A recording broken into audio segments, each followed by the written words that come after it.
കൃഷ്ണ ഗുരുവായൂരപ്പ, ഞാനിന്ന് നിങ്ങളോട് അഷ്ടമിരോഹിണിയുടെ കാര്യങ്ങളെപ്പറ്റി പറയാനാണ് ഈ വീഡിയോയുമായി മുന്നോട്ട് വന്നിരിക്കുന്നത്. ഇപ്പോൾ ആഗസ്റ്റ് 26-ാം തീയതിയാണ് ശ്രീകൃഷ്ണ ജയന്തി ആയിട്ട് വന്നിട്ടുള്ളത്. മുൻപൊക്കെ അഷ്ടമി, ചില സമയങ്ങളിൽ മാത്രമാണ് അഷ്ടമിയും രോഹിണിയും കൂടിയും വരുന്നത്. ഇപ്പോൾ അത് അഷ്ടമി വേറെയും രോഹിണി വേറെയൊക്കെ ആയിട്ടാണ് വരാറ്. അപ്പോൾ നമ്മൾ അഷ്ടമിയാണ് ശ്രീകൃഷ്ണ ജയന്തിയുടെ അതായിട്ട് എടുക്കാറുള്ളത്. അപ്പോൾ അതിനൊരു വ്രതാനുഷ്ഠാനങ്ങൾ ചെയ്യാൻ പറ്റുകയാണെങ്കിൽ ഏറ്റവും നല്ലതാണ്. അത് നമ്മളോട് കമൻറ്റിലൂടെയൊക്കെ ചോദിച്ചിരുന്നു, പേഴ്സണലായിട്ട് വന്നിട്ടൊക്കെ എങ്ങനെയാണ് ചെയ്യേണ്ടത്. അപ്പോൾ 25-ാം തീയതി വൈകുന്നേരം, അതായത് സപ്തമിയുടെ അന്ന് സൂര്യാസ്തമയത്തിന് ശേഷം കുളിച്ചിട്ട് ഒക്കെ ശുദ്ധമായിട്ട് വ്രതം തുടങ്ങാം. എന്തായാലും ആദ്യം വേണ്ടത് എന്താ വെച്ചാൽ മാംസാദികളൊക്കെ ഒഴിവാക്കണം. അതെനിക്ക് തോന്നുന്നത് അന്ന് തന്നെ ഫുള്ള് ഒഴിവാക്കാം എന്നാണ്.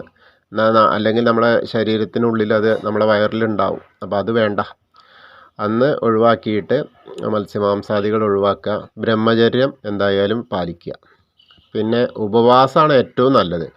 ഉപവാസം ചെയ്യാൻ പറ്റുച്ചാൽ അത്, അതായത് സപ്തമിയുടെ അന്ന് വൈകുന്നേരം തൊട്ടിട്ട് പിറ്റേ ദിവസം അഷ്ടമിയുടെ അന്ന് അർദ്ധരാത്രി വരെയും, അതായത് കൃഷ്ണൻ ജനിച്ച ഇതിൻ്റെ അതുവരെയും നമുക്ക് എടുക്കാൻ കഴിയണം. അങ്ങനെയാണെങ്കിൽ അത് പറ്റും. ഇല്ലെങ്കിൽ വല്ല ലഘുഭക്ഷണമൊക്കെ കഴിക്കാം. അപ്പോൾ പിന്നെ അതേപോലെ ക്ഷേത്രത്തിൽ പോകണം. ഈ ഇതിൽ വരുന്നത് അഷ്ടമിയുടെ അന്ന് നമ്മൾ ബ്രഹ്മമുഹൂർത്തത്തിൽ എണീച്ചിട്ട് കുളിച്ച് ശുദ്ധിയായിട്ട് നല്ല വസ്ത്രമൊക്കെ ധരിച്ചിട്ട് ക്ഷേത്രത്തിൽ പോകാം, ഉപവാസം തുടങ്ങാം, അങ്ങനെയൊക്കെ ചെയ്യാം. ആ ബ്രഹ്മമുഹൂർത്തം എന്ന് പറഞ്ഞാൽ ഏകദേശം ഒരു 4 to 5, അപ്പോൾ 4:30-ക്കൊക്കെ ആണ് ആ കറക്റ്റായിട്ടുള്ള സമയം. ആ സമയത്ത് കുളിക്കാൻ ശ്രമിക്കുക.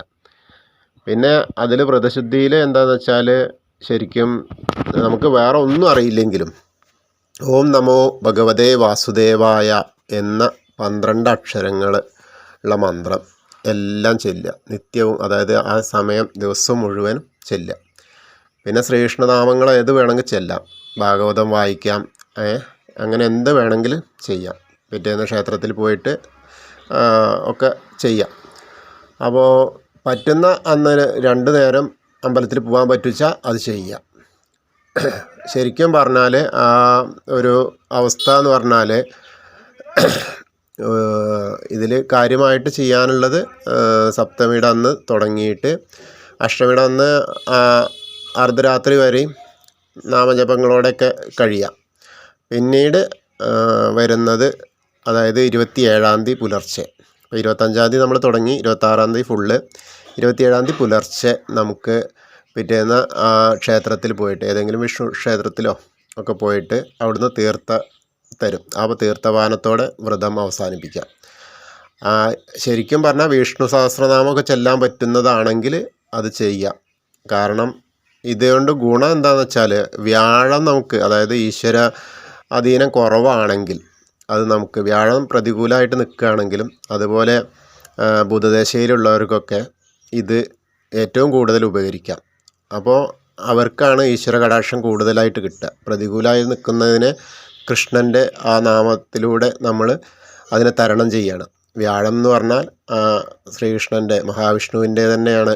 അപ്പോൾ അത് കാരണം ഈശ്വര ചൈതന്യം കിട്ടാൻ വേണ്ടിയിട്ട് നമുക്കതിന് വേണ്ടിയിട്ട് ഉള്ള ഒരു എന്താ പറയുക, ഒരു നിഷ്ഠയായിട്ട് ഇതിനെ എടുക്കാം. അപ്പോൾ കാര്യമായിട്ട് ഇതാണ്. ഉപവാസം എടുക്കാൻ കഴിയുകയാണെങ്കിൽ ഏറ്റവും നല്ലത്. എടുക്കേണ്ടത് തലേ ദിവസം 25-ാം തീയതി സപ്തമിയുടെ അന്ന് തുടങ്ങിയിട്ട് നവമിയുടെ അന്ന് അമ്പലത്തിൽ പോയിട്ട് തീർത്ഥപാനത്തോടെയാണ് ഇത് വ്രതം അവസാനിപ്പിക്കേണ്ടത്. അതൊന്ന് ശ്രദ്ധിക്കുക. അപ്പോൾ എല്ലാവർക്കും ഇഷ്ടമായെങ്കിൽ ഇത് ലൈക്ക് ചെയ്തോളൂ, സബ്സ്ക്രൈബ് ചെയ്തോളൂ, മറ്റുള്ളവരിലേക്ക് എത്തട്ടെ. എല്ലാം കൃഷ്ണ അർപ്പണം.